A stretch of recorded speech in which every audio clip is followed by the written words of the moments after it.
Comrades and friends, welcome to this meeting of the Stalin Society.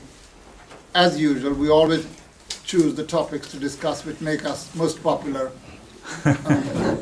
And I mean, the name Stalin Society itself is not designed to make you popular in Britain. But we're going to discuss Iran today. Iran is a very controversial country, and its leadership very controversial.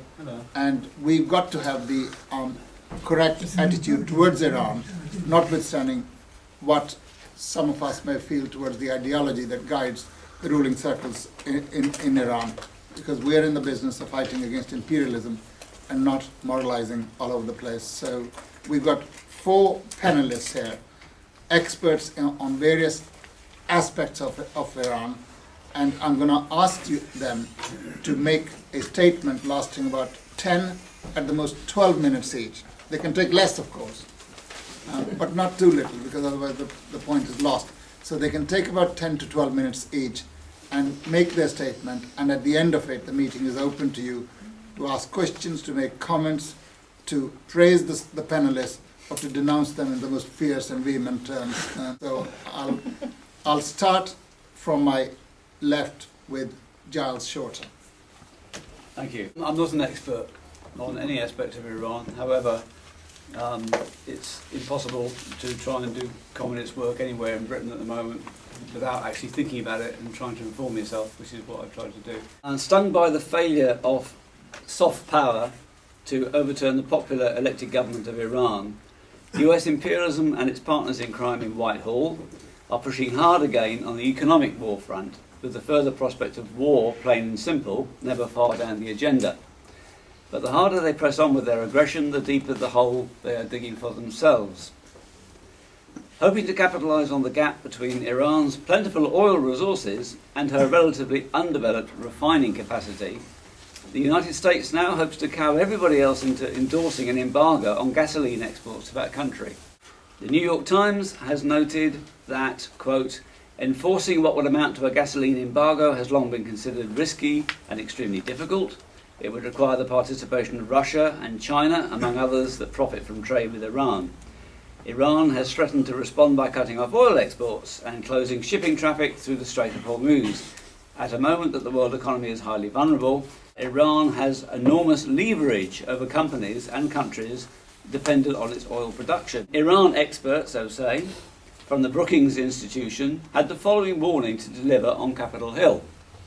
The Iranians are not terribly good at capitulation. This is a regime that tends to believe the best defence is a good offence. This accurately expresses the imperialist view, which naturally finds offensive any and every assertion of national sovereignty that runs counter to its own domineering agenda. Need we add that Iran offers no offence to any other sovereign nation, however much the international community or the Brotherhood of Imperialist Thieves may protest to the contrary. It is the aggressive policy of US imperialism which offers grave offence to any known code of international law, and not Iran's stalwart defence of her own national independence. The chances of whipping everybody behind a concerted gasoline embargo look thinner than ever now, given Russia's stance. Russia is a permanent member of the UN Security Council and therefore able to veto whatever it sees fit. The world is therefore obliged to listen hard when the Russian Foreign Minister Sergei Lavrov is reported to be, quote, brushing aside growing Western concerns that Iran has made significant progress in recent months in the bid for nuclear weapons, believing that, quote, the new set of proposals that Iran gave to European nations offered a viable basis for negotiations to end the dispute. Iran is ready for a comprehensive discussion of the situation, what positive role it can play in Iraq, Afghanistan and the region. Some of the sanctions under discussion, including oil and oil products, are not a mechanism to force Iran to cooperate. They are a step to a full-blown blockade, and I do not think they will be supported by the UN Security Council. Iran is a partner that has never harmed Russia in any way.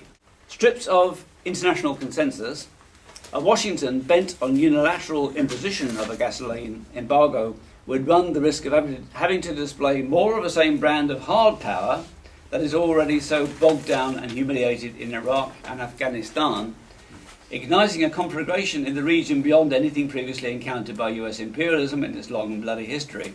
Meanwhile, whilst it appears to be dawning even on Washington that their campaign of lies about Iranian electoral fraud, yet to be backed up by a single shred of evidence, and post-electoral repression of demonstrations provoked by comprador and feudal elements taking direction from imperialism, is wearing out the credulity of world opinion, necessitating a change of tack, the Stop the War coalition still doggedly preserves upon its national website the draft statement, draft, which it first posted on the 20th of June 2009, 8 days after the election, at the moment when the Velvet Revolution rhetoric was going full blast.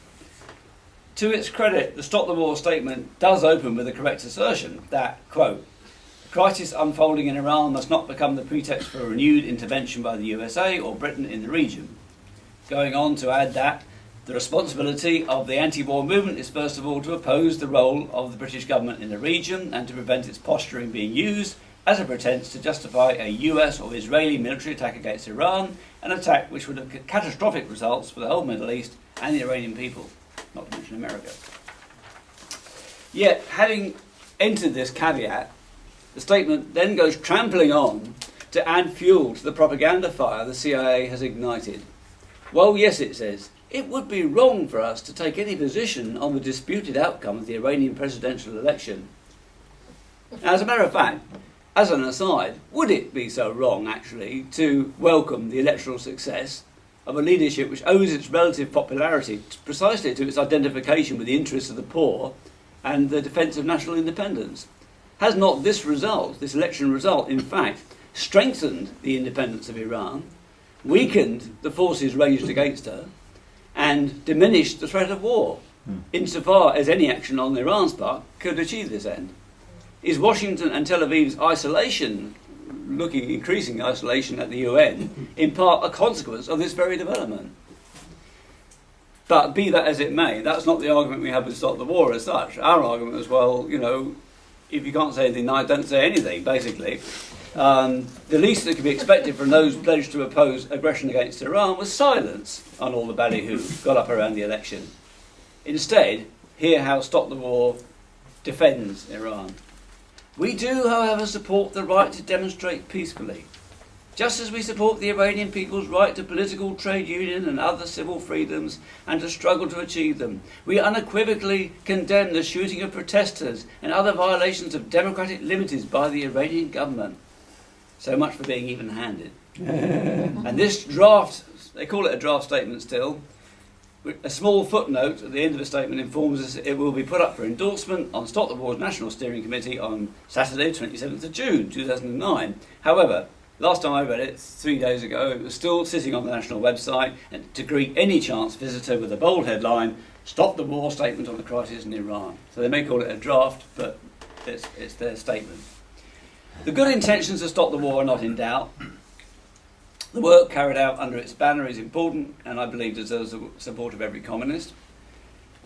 What such a disgraceful blunder as this underlines, however, is just how easy it is to get stuck on the wrong side of the class struggle lines when we fail to give spirited and consistent support to the anti-imperialist resistance, be it from a country already under occupation like Iraq or Afghanistan or Palestine, or from one as yet only under threat like Iran. The better the anti-war movement understands this, the stronger it will grow. Just to briefly add to that, we're in Bristol, Bristol Stop the War coalition. We go along, and when we first brought this up, this draft statement, we suggested in vigorous terms that it would be a very good idea if Bristol Stop the War dissociated themselves from it, because we didn't want to be having anything to do with the greasing the wheels for the imperialist war machine and beating the drum of war against Iran. And on a particular wet Thursday night when we had the meeting, everyone agreed with some mild demur, but basically everybody agreed. However, since then, we've had a whole series of arguments. But it's never actually happened. We've never actually managed to get Bristol Stop the War to dissociate from the national position. But I'll tell you this, when you start to argue on this point, in the thick of an imperialist propaganda barrage, you really start to find out where people stand. And it's been very, very instructive to me politically to see, who's actually moving towards us, who's moving away from us, and to have that experience. So it's a useful struggle to have. Hands off Iran, death to imperialism.